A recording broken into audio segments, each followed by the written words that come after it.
blown call of the year, guys. Which ump screwed up? Yes, I do. I think a lot of us are going to see it. Okay, hold on. Let's just go ahead, Bilal. I'm going to go recent because I have a bad memory.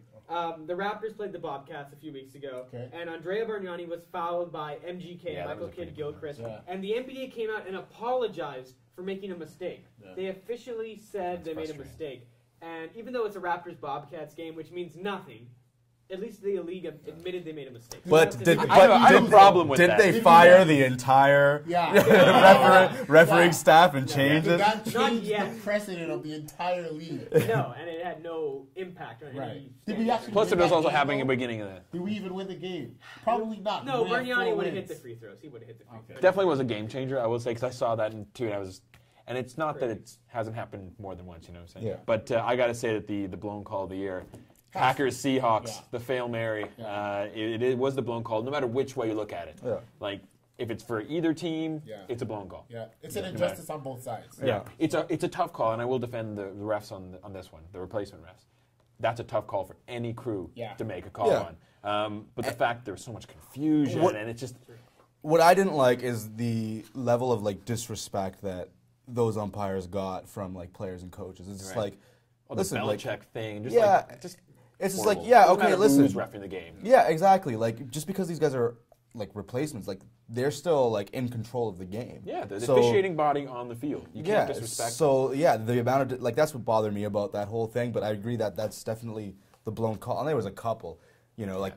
Pass interference was on pretty much every play. Well, what was happening with those the replacement refs is you're taking the guys that one of them was from a lingerie football league, a couple of them from college football, and to be honest, you have to look at the NFL as a problem here because you put these guys in a position to fail. Yeah. They didn't have a support staff behind them. They never had the full support behind the owners. And it just, it's difficult to have the support of the guys that you're actually going to war against, but it was just a real bad situation. But more than anything else that made this whole thing just a terrible taste in my mouth is, first and foremost, it happened on Monday Night Football. Look where the games are.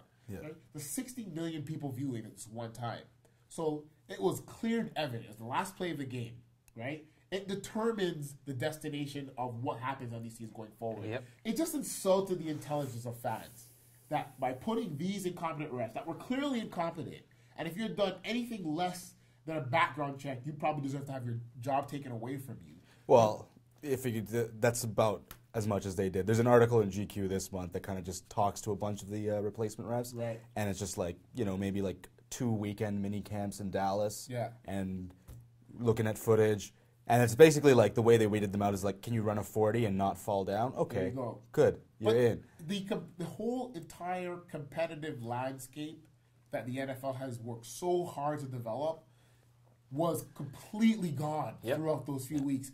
You could the structure of the league just kind of fell apart. Right, and it was crumbling a little more every week. And every time you get one of those blown calls, it would just become, okay, that would be a giant step for more people to question every single thing. It's kind of like when you have a supply teacher. And the supply teacher comes into They've been calling, they're substitute teachers. Puts his hand on the damn PA and says, I'm going to call the office. And I'm looking at you like, call the damn office then, B. Yeah, go ahead. You don't care. Yeah. You know what I mean? It was the disrespect, really. No respect at all. And it was just not going to work. Well, plus, this was the Monday Night Football thing. That's what did it. And I think for a lot of it, the players were already getting sick and tired of what was going on with it. They didn't want to have their game sullied by the fact they had replacement refs in there.